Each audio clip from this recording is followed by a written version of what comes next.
جب میری بیٹی کا رشتہ آیا تو ہم نے بچے کے دین اور اخلاق کو سامنے رکھنے ہی فیصلہ کیا، حالانکہ اس وقت اس کی کوئی جاب بھی نہیں تھی، لیکن جب سیکنڈ لاسٹ سیمسٹر کا امتحان دیا اور آخری سیمسٹر اس میں یہ ہوا کہ جب نکاح ہوا اس دن اس کو کال آئی اور 2 دن بعد اس کو دیا اور ساتھ ہی اس کی جاب بھی ہو. اب یہ کہ دوپہر 12 بجے سے رات 8 بجے تک جاب پہ جائے گا اور صبح میں اپنا آخری تو میں نے تو یہ بھی کہا کہ آپ کی فکر نہیں، مریم آپ کو بالکل تنگ نہیں، کوئی مطالبہ نہیں کرے گی. اور میں نے مریم سے بھی کہا میں نے بالکل پریشان نہیں کرنا کسی بھی چیز، اس کو یکسوئی کے ساتھ پڑھنے دینا. اور میں نے کہا کہ آپ دیکھ لیں اگر آپ سمجھتے ہیں کہ پڑھائی اور جاب دونوں ساتھ چل سکتی ہے تو پڑھیں، اگر نہیں تو پہلے آپ اپنی اسٹڈیز کو کمپلیٹ کر لیں، اس کے بعد آپ اپنی جاب دیکھیں. کیونکہ رزق جو ہے وہ اللہ کے، انسان جب مال اور دین میں سے 2 کا انتخاب کرے تو میں سمجھتی ہوں کہ دین کا انتخاب کرنا چاہیے، کیونکہ دین کے ساتھ مال تو مل جائے گا لیکن مال کے ساتھ دین کا آنا اس کی کوئی گارنٹی نہیں. نبی صلی اللہ علیہ وسلم نے فرمایا کہ 4 چیزیں خوش قسمتی کی علامت ہے، نیک بیوی، کھلا گھر، نیک ہمسایہ، اچھی سواری.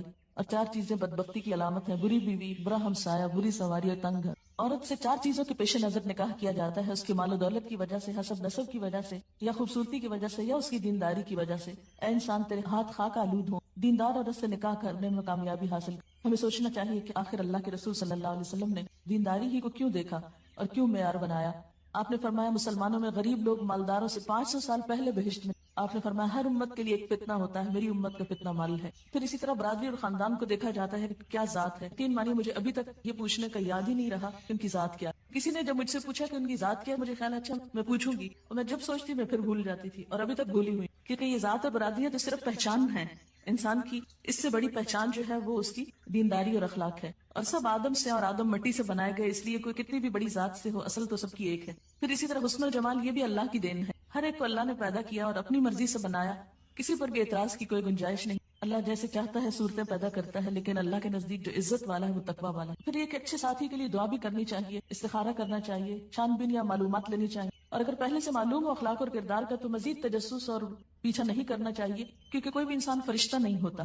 دنیا میں فرشتوں کی تلاش محال ہے. اور اچھے ساتھی کے لیے جو دعائیں ہیں اس میں ایک تو قرآنی دعا ہے اور اسی حضرت موسیٰ علیہ السلام کی رب انی لما انزلت الی من خیر فقیر. پھر استخارہ ہے، اور استخارہ سے کوئی غیب کی خبر نہیں پتہ چلتی. استخارہ جو ہے وہ اللہ تعالیٰ سے ایک مشورہ ہے کہ اللہ تعالیٰ اگر یہ کام اچھا ہے تو ہمارے لیے آسان کر دے، اور اگر اچھا نہیں تو ہم سے پھیر دے. اس میں دعا استخارہ بھی دی گئی ہے اسی میں تاکہ لوگ اگر اسے دیکھیں تو آئندہ اپنے استعمال میں لا سکیں. پھر اس میں یہ ہے کہ عموماً جب رشتے کیے جاتے ہیں تو لوگ بہت آرٹیفیشل باتیں کرتے ہیں، جھوٹ سے کام لیتے ہیں، یا یہ کہ لوگوں کے اندر بگاڑ پیدا کرتے ہیں، تو اس سے بھی بچنا چاہیے. مشورہ صرف اس سے کرنا چاہیے جو آپ کو صحیح مشورہ دے، اور صرف اس تک بات پہنچائیں جس نے آپ سے مشورہ لیا ہے. یہ نہیں کہ آپ irrelevant پوچھا پھر اس نے ایسی باتیں آپ کو بتائیں اور پھر ان باتوں کو کھولنا شروع کر دیا اور رشتہ لیتے لیتے لوگوں کو آپس میں لڑا کے اور فساد ڈال دیا. یہ عموماً جو ہمارے یہاں دیکھا جاتا ہے وہ درست نہیں. اسی طرح یہ ہے کہ لڑکی کو دیکھ لینا چاہیے اگر لڑکے کی خواہش ہو، اور اس میں یہ ہے کہ تصویر بھی دکھائی جا سکتی ہے اور سامنے بھی دیکھا جا سکتا ہے. لیکن یہ ہے کہ اگر ممکن ہو تو پہلے سے دیکھ کر پھر پیغام بھیجا جائے، یا یہ کہ جب سب بات طے ہو جائے تو پھر آمنے سامنے لا کے دکھایا جا سکتا. آپ صلی اللہ علیہ وسلم کو حضرت عائشہ کو دکھایا گیا تھا خواب میں. پھر یہ منگنی جب ہو جائے، بات طے ہو جائے، اس میں آپ کو یہ بتا دوں کہ منگنی کے موقع پر ہم نے ایسے نہ تو کوئی تقریب کی، نہ ہی تحفوں کا تبادلہ کیا، نہ ہی انگوٹھی پہنائی، نہ انہوں نے پہنائی، نہ ہم نے، نہ کوئی کپڑے وہ لائے، نہ ہم نے کپڑے بھیجے، نہ ہی کچھ اور. ہوا یہ کہ زبانی کلامی بات پکی ہو گئی. نیکسٹ ڈے جیسے خوشی کے موقع پہ کچھ پھول وہ لے کر آئیں. یہ بھی بتاتی چلو وہ ہماری 3rd بیچ کی تھی اسلام آباد میں. عائشہ جو شروع میں یہاں پر کلاس انچارج کے طور پہ کام کی بیٹی ہے، اور ان لوگوں کو کافی سال سے میں جانتی تھی. اس میں مزید بات نہیں، الحمدللہ چلتے پھرتے میں ہی بات طے ہو گئی. اور جواب میں مدر کے لیے لڑکے مائیں جو ہیں وہ بچوں کو جنم دیتی ہیں، ان کی تربیت کرتی ہیں، اتنی تکلیفیں اٹھاتی ہیں. اس لیے مجھے یہ محسوس ہوتا تھا کہ یہ موقع ماں کے لیے بڑی خوشی کا ہوتا ہے کہ کوئی رشتہ طے ہو. ٹھیک ہے بیٹے کے لیے تو بعد میں بھی ماں کا دل خوش کرنا جوابی طور پر میں واپس. پھر اسی طرح یہ ہے کہ لڑکے اور لڑکی کی تنہائی میں باتیں نہیں ہونی چاہیے، ٹیلی فون پہ لمبی گفتگو درست نہیں، چیٹنگ درست نہیں. آپ صلی اللہ علیہ وسلم نے فرمایا عورتوں سے تنہائی میں ملاقات کرنے سے باز رہو. پھر اسی طرح ہاتھ ملانا یا خود انگوٹھی پہنانا یہ باتیں بھی درست نہیں. نبی صلی اللہ علیہ وسلم کا ہاتھ کبھی کسی عورت سے نہیں چھوا تھا. پھر اسی طرح بن سور کر لڑکے کے ساتھ باہر ڈرائیونگ پہ جانا یا سیر و تفریح یہ بھی درست نہیں. پھر یہ کہ رشتہ دیکھنے کے بعد بعض اوقات ہم ریجیکٹ کرتے ہیں تو اس میں طرح طرح کے نقص نکالتے ہیں، ناک ایسا ہے، قد ایسا ہے، رنگ ایسا ہے، اور اس کو ہر جگہ مشہور کرتے پھرتے ہیں. قرآن پاک میں اللہ تعالیٰ فرماتے ہیں کہ آپس میں ایک دوسرے پر تان نہ کرو، کسی کے برے نام نہ رکھو، ایمان لانا ہی برا ہے. ہمارے یہاں صرف پیغام بیچتے لڑکی والے نہیں بہت مایوب سمجھا جاتا ہے. اس میں ہم دیکھتے ہیں کہ حضرت عمر کی بیٹی حفصہ جو تھی جب وہ بیوہ ہوئی تو وہ خود حضرت ابوبکر کے پاس آئے کہ میری بیٹی سے نکاح کر. کوئی مایوب بات نہیں. پھر یہ کہ منگنی ہمارے ہاں ایک بہت بڑا فنکشن اور ایک بہت بڑا بوجھ بنتا چلا جا رہا ہے. منگنی کا اصل مقصد یہ ہوتا ہے کہ اس بچی کو پھر کوئی اور پیغام نہ بھیجے. اس کا اعلان کر دیا جی فلاں سے اور فرمایا کہ کوئی مسلمان کسی دوسرے مسلمان کے پیغام پر پیغام نہ بھیجے، فروخت شدہ چیز تو اور نہ ہی کسی عورت کو نکاح کا پیغام بھیجے جس کے لیے کسی اور نے پیغام۔ پھر یہ ہے کہ اگر ایک پیغام بھیجنے کے بعد ارادہ ترک کر دے تو دوسرا پیغام بھیج۔ اس سے پتہ چلتا ہے کہ ہمارا دین ہم سب کے احساسات اور جذبات کا کتنا خیال رکھتا ہے۔ حضرت علی رضی اللہ تعالیٰ عنہ نے حضرت فاطمہ کے لیے شادی کا پیغام بھجوایا، آپ نے اسے قبول کر لیا، یہی منگنی، کیونکہ بات انسان کی یہ عہد سب سے بڑی بات ہوتی۔ مردوں کے لیے سونے کی انگوٹھی پہننا جو ہے وہ درست نہیں، آپ نے فرمایا کہ تم میں سے کوئی شخص آپ کے انگارے ہاتھ میں پہننا چاہتا ہے تو وہ سونے کی انگوٹھی پہن لیتا۔ پھر اسی طرح جہیز، بہت سے لوگوں نے یہ سوال کیا کہ آپ نے جہیز میں کیا دیا۔ بات یہ ہے کہ بلیو می، میں اس سارے عرصے میں ایک دفعہ بھی بازار نہیں گئی۔ کچھ مریم کو ضرورت کی چیزیں چاہیے تھی، مریم یہاں نہیں تھی، جوتے لانے تھے، تیمیہ یا اسما کے سائز پہ ادریس صاحب ساتھ چلے، لوگ جا کے اور اسی طرح ان کو بھیج کر کچھ ضروری جو تھی وہ لی گئی۔ باقی یہ کہ اسلام آباد کا گھر جب سے میں آئی ہوں ایک طرح سے پیک پڑا تھا، جو میری اب فالتو چیز استعمال ہونے اتفاق، اب مجھے لگ رہا تھا کہ میں نے تو استعمال نہیں کرنا، وہ میں نے مریم سے کہا کہ بیٹا اب تم ان کو لے جاؤ وہاں، ان کی ساتھ کہ ہمیں ضرورت نہیں ہے اس لیے کہ ہمارے گھر میں سب کچھ، اور مجھے بھی یہ لگتا تھا کہ وہاں پر کوئی جہیز کی ایسا ضرورت نہیں، اس لیے باہر سے تو اس طرح کی خریداری نہیں کی۔ کچھ چیزیں جو گھروں میں عام طور پر کچھ نہ کچھ رکھا ہوتا ہے اس کو میں نے نکال کر گھر صاف کر۔ تو جب وہ کہتے ہیں کہ ہم کس طرح سنبھالیں تو میں کہتے ہیں یہ آپ مجھ پر احسان کریں، میرے سے یہ جو ہے ہٹ جائے تاکہ میں یہاں آؤں تو سب کچھ خالی خالی صاف ستھرا نظر آئے کہ میں اپنا کام زیادہ بہتر طور پہ کروں۔ تو الحمدللہ ایسا کوئی فرنیچر نہیں، کوئی کچھ نہیں، کہ جو بڑی نند ہے عائشہ انہوں نے جو بیڈ روم ہے اس کا فرنیچر لیا، اور اسی طرح چھوٹی موٹی کچھ گفٹ تھے رشتہ داروں کی طرف سے تو اس میں کام چل گیا، لیکن کوئی ایسی اس طرح کی لمبی چوڑی شاپنگ۔ جہیز میں عام طور پر یہ ہے کہ قرض لیا جاتا ہے اور اس کی کمائی کے لیے آدمی لوگ جو ہیں وہ رشوت وغیرہ لینے مجبور ہوتے ہیں، بعض اوقات کم چیزیں لانے پہ کو تانے دیے جاتے ہیں، اور اسراف اور دکھاوا بھی اس میں بہت ہوتا ہے۔ تو اس میں یہ انسان ضرورت چیز تو اپنے لیے استعمال کرتا ہے، دکھاوے کا معلوم نہیں، دوسروں کو بتانے کی کیا ضرورت۔ ایک عالمی ادارے کی رپورٹ کے مطابق پاکستان میں 1 کروڑ سے زائد لڑکیاں شادی کے، 40 لاکھ لڑکیاں جن کی شادی کی عمر بھی گزر گئی، اور اس میں ایک بہت بڑی وجہ ہے جہیز کا نہ ہو، یہ جہیز کا اسٹینڈرڈ کے مطابق نہ ہونا۔ شادی کس ہوتی ہے؟ لڑکی کے ساتھ یا جہیز کے ساتھ؟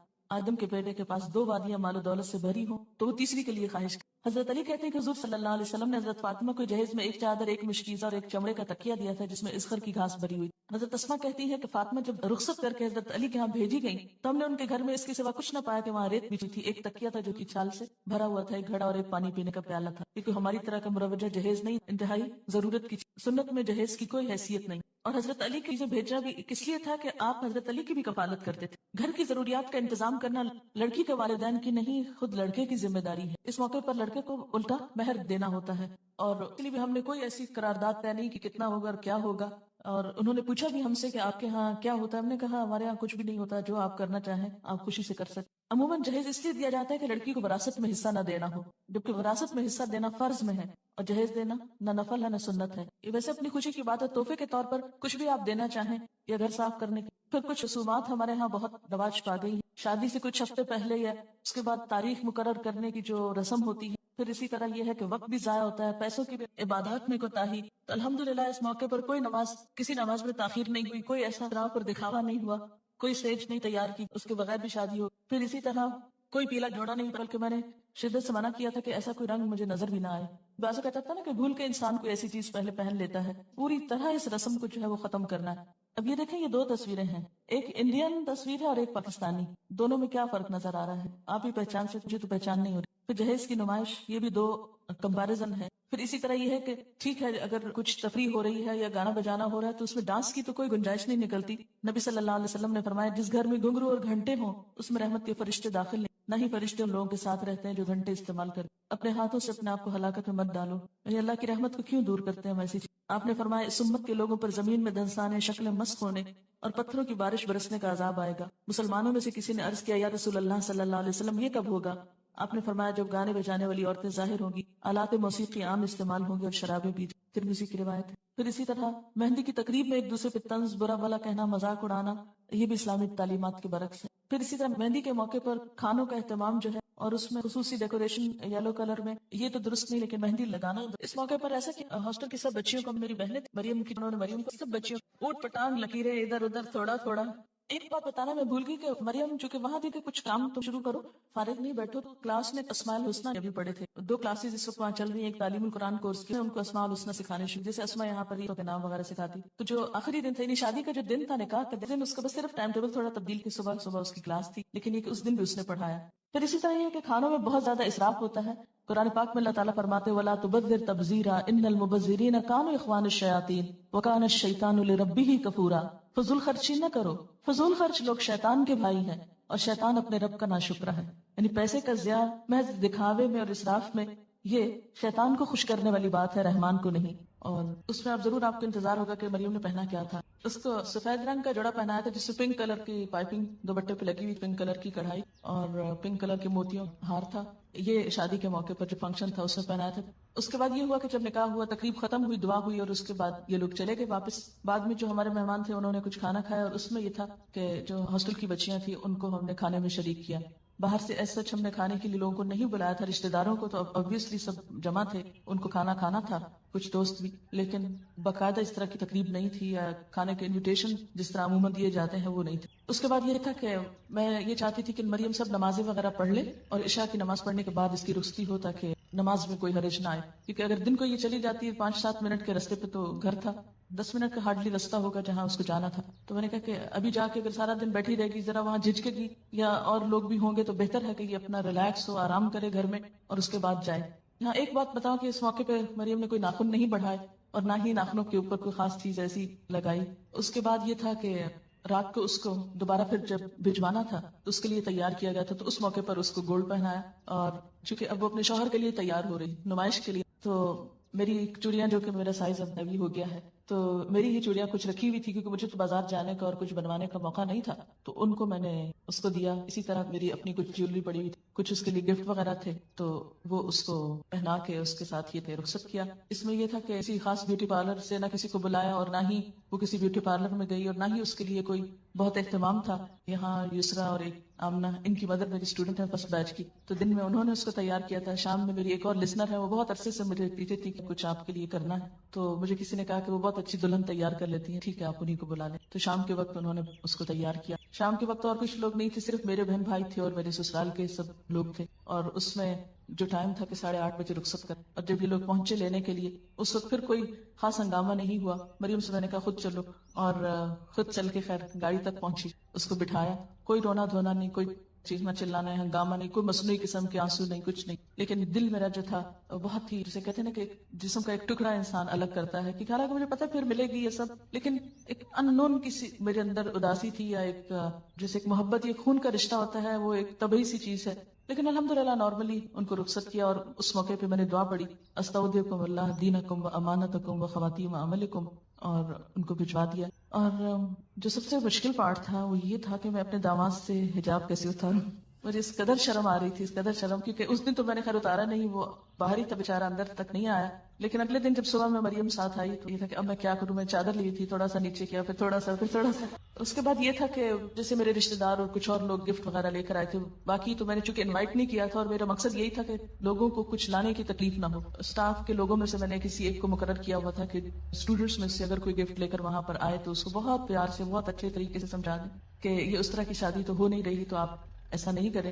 لیکن یہ کہ جو میرے بہت کلوز جاننے والے اور رشتہ دار لوگ تھے وہ جو کچھ لے کر آئے تو مجھے یہ تھا کہ یہ پھر یہاں کیا کرے گا. کچھ چیزیں تو مریم کے ساتھ چلی گئیں اور کچھ آنے سے پہلے الحمدللہ میں اپنی الماری بالکل خالی کر کے، صاف کر کے، حساب چکا کے، یعنی جو رشتہ دار وغیرہ آئے تھے ان کو واپسی پہ میں نے جیسے مہمان کا ایک حق ہوتا ہے اس حق کے طور پر انہی چیزوں کا تبادلہ کر کے ادھر کی ادھر کی سب کی سب چیزیں تقریباً نکال دی اور ریلیکس ہو کے بالکل فارغ ہو کے میں 29 کو پھر ولیمہ تھا اور 31 کو میں یہاں آ گئی، کیونکہ میرا ارادہ یہ تھا کہ 1 جنوری کو ہم دوبارہ سے اپنا کام پراپر طریقے سے شروع کریں. اور اس میں بھی تھا کہ جیسے 27 کو شادی تھی تو اگلے دن سیٹرڈے کو پھر میری کلاس تھی اور پھر اسی طرح کلاس جو ہے وہ لی گئی. اور شادی کے موقع پر جیسے بارات اور سہرے کا ہوتا ہے، یہ بھی ہمیں سوچنا چاہیے کہ کس کی تقلید ہے. ہاں بہت سے لوگوں نے پوچھا کہ مریم نے کیا پہنا، تو ان کا یہ خیال تھا شاید غرارہ یا کچھ اس طرح ہے، تو قمیص شلوار تو مجھے خیال بھی نہیں آیا کہ یہ غرارہ ضروری ہے. میں اصل میں سوچ رہی تھی کہ جو میرا ڈریس ہے وہی وہ پہن لے گی، لیکن میں پتہ نہیں کہیں رکھ کے بھولی ہوئی تھی، وہ آخری مومنٹ تک مجھے ملا نہیں، بلکہ جب وہ چلی گی تو بعد میں مجھے نظر آیا جب چیزیں ادھر ادھر صفائی میں کر رہی تھی. بہرحال نکاح کے ارکان جو ہے ولی کی موجودگی ہونی چاہیے، گواہ ہو، مہر ہو، خطبہ نکاح ہو، ایجاب و قبول ہو اور اعلان نکاح ہو. یہ ہے اصل شادی. ولی کی موجودگی کیوں ضروری ہے، اس کی دلیل کیا ہے، وہ قرآن پاک میں آتی ہے. پھر اس کے بعد ولی میں کون کون لوگ شامل ہیں، پھر اگر کسی کا ولی نہ ہو تو وہ کیا کرے. نیکسٹ، زبردستی نکاح نہ کیا جائے. پھر نکاح میں لڑکی کی رضامندی ضروری ہے، اس سے پوچھا جائے. پھر اسی طرح یہ ہے کہ اگر لڑکی بولتی نہیں، خاموش رہتی تھی، خاموشی بھی اس کی اجازت ہے، لیکن رضامندی کے بغیر نکاح درست نہیں. پھر اسی طرح حضرت عائشہ کہتی ہیں، یہ حدیث دلچسپ ہے ذرا پچھلی، حضرت عائشہ کہتی ہیں کہ رسول اللہ صلی اللہ علیہ وسلم نے ان سے نکاح کیا جب ان کی عمر 7 سال تھی اور ان کو آپ کے گھر بھیجا گیا جب ان کی عمر 9 سال تھی اور ان کے کھلونے ان کے ساتھ تھے. جب حضور صلی اللہ علیہ وسلم فوت ہوئے تو ان کی عمر 18 سال تھی. عورت کو خود نکاح کرنے کی اجازت نہیں ہے اپنا. پھر مہر ہے، مہر کا دلیل کیا ہے، پھر مہر کی مقدار کتنی ہے. اس میں ہم حضرت عبد الرحمن بن عوف کی مثال دیکھتے ہیں کہ انہوں نے سونے کی گٹلی کے وزن پر عورت سے شادی کی. آپ نے فرمایا مبارک ہو، ولیمہ کرو، چاہے ایک بکری ہی کیوں نہ. ازواج مطہرات کے مہر جو تھے، حضرت عائشہ نے فرمایا کہ 12 اوقیہ اور 1 نش. پھر حضرت عائشہ نے پوچھا نش جانتے ہو کیا ہے؟ ابو سلمہ نے کہا نہیں. حضرت عائشہ نے فرمایا نصف اوقیہ اور یہ 12.5 اوقیہ 500 درہم بنتا ہے. یعنی 500 درہم ازواج مطہرات کا مہر تھا، جو اچھی رقم ہے. اور حضرت ام حبیبہ کا مہر جو تھا وہ 4000 تھا، 4000 درہم. قبول اسلام کو مہر قرار دیا گیا حضرت ام سلیم کی طرف سے. بہترین نکاح وہ ہے جو آسان ہو. ہمارے یہاں جو 32.5 روپے حق کے مہر، اس کی کوئی حقیقت نہیں. پھر اسی طرح گواہوں کا موجود ہونا، گواہوں کے بغیر نکاح نہیں ہوتا. آپ نے فرمایا جو عورت ایسا کرتی ہے زنا کر. خطبہ نکاح میں ہم دیکھتے ہیں کہ 3 آیات میں 4 دفعہ تقوی کا حکم ہے کہ اللہ سے ڈرو تو زندگی اچھی گزرے گی. پھر ایجاب و قبول ہوتا ہے. 3 دفعہ پوچھا جاتا ہے لڑکے سے کہ اس حق کے مہر کے بس یہ لڑکی تمہیں قبول ہے. جب وہ 3 دفعہ ہاں کرتا ہے تو پھر نکاح کی گرہ لگ جائے. نیکسٹ، اس میں آڈیو لیکچر بھی CD کے اندر موجود ہے، وہ سنا جا سکتا ہے. مبارکباد کے کلمات مسنون. آپ نے فرمایا حلال اور حرام کے درمیان فرق کرنے والی چیز دف ہے، یعنی اعلان نکاح ہے. پھر عورت جب گھر آئے تو اس کے لیے دعا کرنی چاہیے. پھر دعوت ولیمہ ہے، اور یہ دعوت بھی اپنی حیثیت کے مطابق کرنی چاہیے. اس میں بھی اسراف اور دکھاوا نہیں ہونا چاہیے. ایک موقع پر آپ نے جو پکا کر کسی جگہ پر کھجور اور منقع خوشگوار پانی کہیں کھانا، یعنی مختلف طریقے سے ولیمے کی دعوت کی گئی. آپ نے فرمایا ولیمے کا کھانا برا کھانا، وہ کھانا برا ہے جس میں خوشحال اور دولت مند لوگوں کو بلایا جائے اور فقراء کو چھوڑ دیا جائے.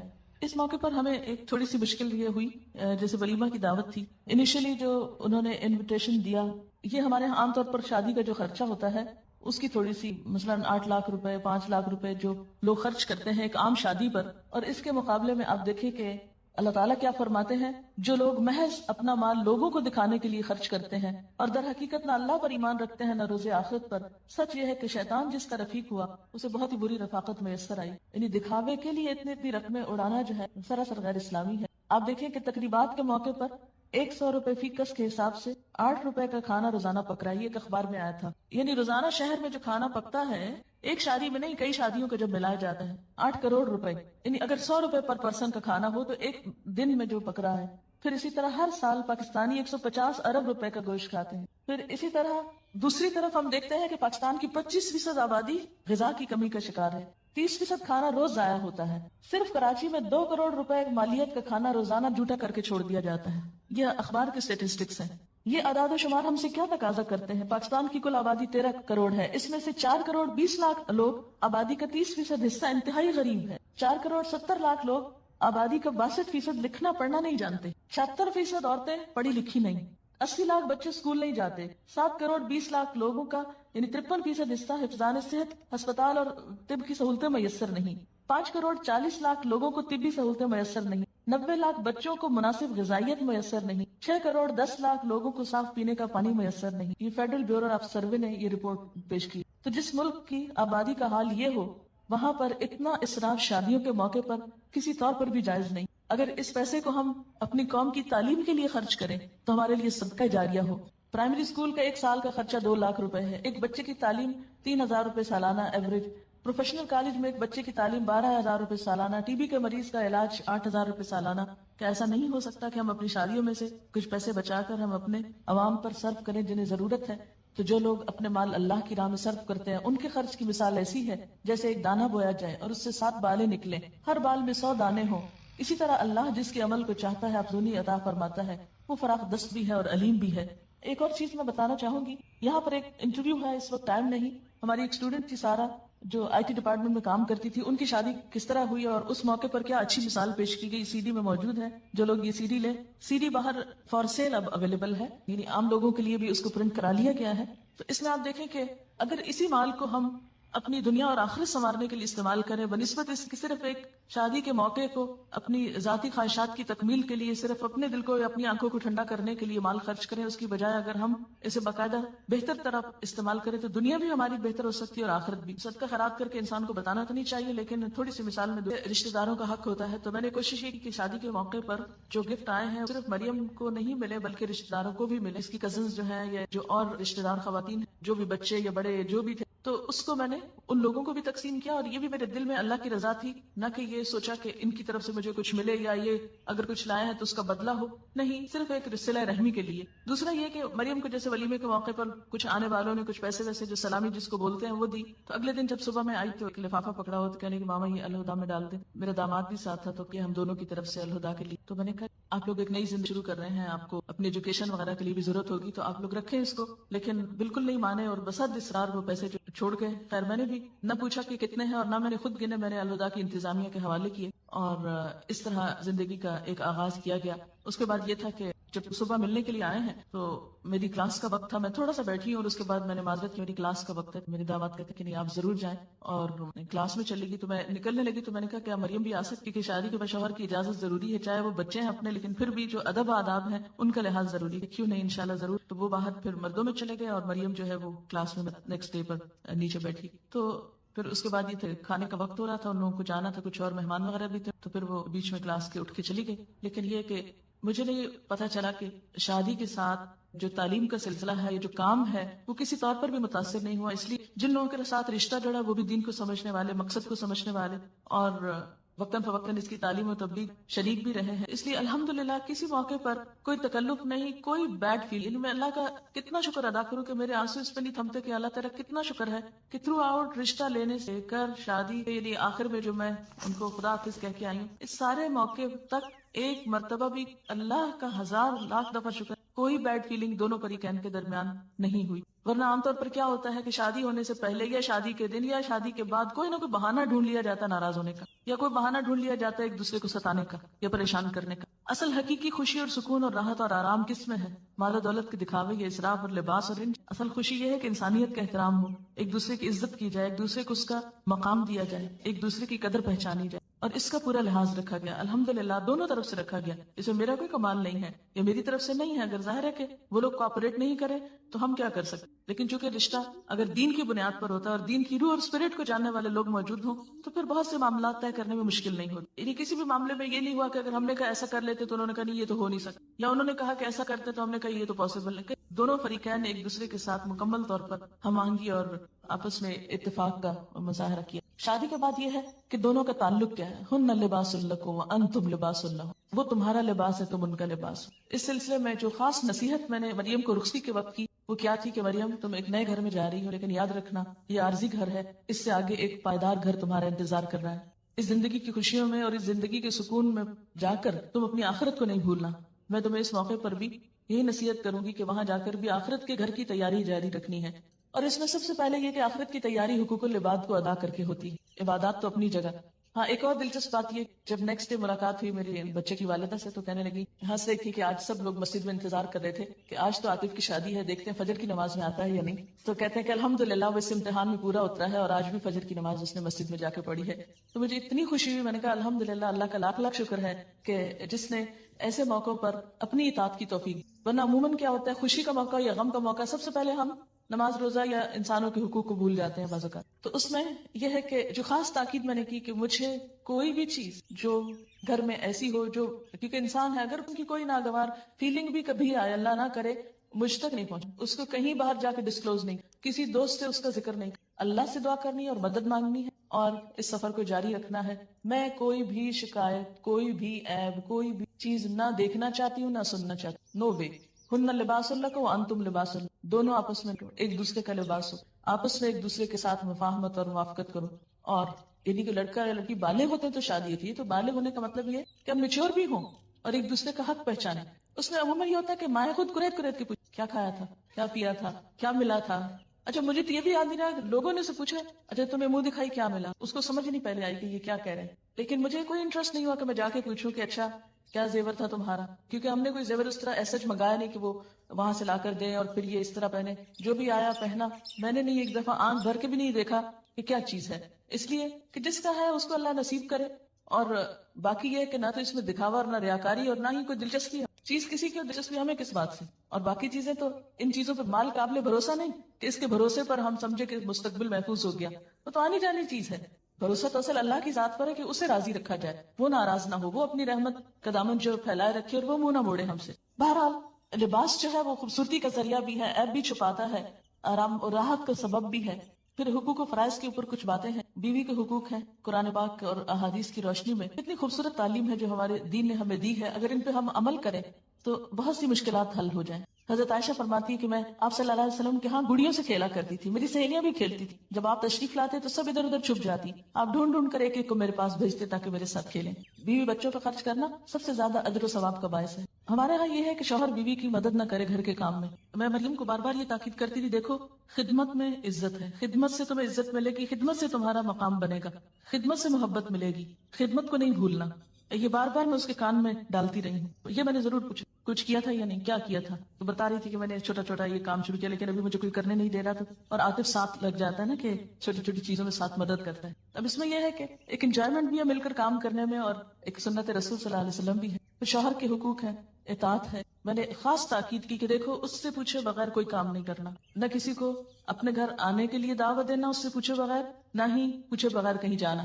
ہوا یہ کہ جب ولیمے کے بعد سب خاندان والے لوگ آپس میں مل رہے تھے تو میرے بھائی کھڑے تھے سب، تو میرے جو بھائی وہ کہنے لگے کہ مریم کل آپ لوگ ہمارے ہاں کھانے پر آ جائیں، چلی جاؤں گی تو بہتر ہے کہ سارا خاندان وہاں پر جمع ہو جائے. تو عاطف نے کہا ٹھیک ہے ہم آ جائیں گے. میں نے کہا نہیں عاطف، امی ابو سے پوچھ کر پھر ہاں، تاکہ یہ نہ ہو کہ ابھی بچے ہیں، ابھی والدین ساتھ ہیں تو والدین کے مشورے سے ہی کہیں کمٹمنٹ کی جائے. تو مریم کو بھی بار بار میں یہ تاکید کرتی تھی، دیکھو پوچھے بغیر خود سے فیصلے نہیں کرنے بیٹھ جانا، ساتھ لے کر سب کچھ. قیامت کے دن اللہ تعالیٰ اس عورت کی طرف نظر اٹھا کے نہ دیکھے گا جو شوہر کی ناشکری ہوگی، حالانکہ عورت کسی وقت بھی شوہر سے بے نیاز نہیں ہو سکتی. نبی صلی اللہ علیہ وسلم نے فرمایا مومن کے لیے خوف خدا کے بعد سب سے زیادہ مفید اور باعث خیر نعمت نیک بیوی ہے. جب وہ اسے کسی کام کا کہے تو خوشی سے کر دے، جب اس پہ نگاہ ڈالے تو خوش کر دے، جب اس کے بھروسے پہ قسم کھا بیٹھے تو قسم پوری کر دے، جب وہ کہیں چلا جائے تو اس کے پیچھے اپنی عزت و آبرو کی حفاظت کرے، شوہر کے مال و اسباب کی نگرانی میں شوہر کی خیر خواہ اور وفادار رہے. پھر یہ کہ سسرال سے اچھا سلوک جب تک نہ ہو اس وقت تک بات نہیں بنتی. تو اس پر بھی ایک آڈیو لیکچر ہے چھوٹا سا. کیا ہم نے کبھی سوچا ہم اخلاق سے وہ فتح حاصل کر سکتے ہیں جو بڑی بڑی جنگوں سے حاصل نہیں ہوتی،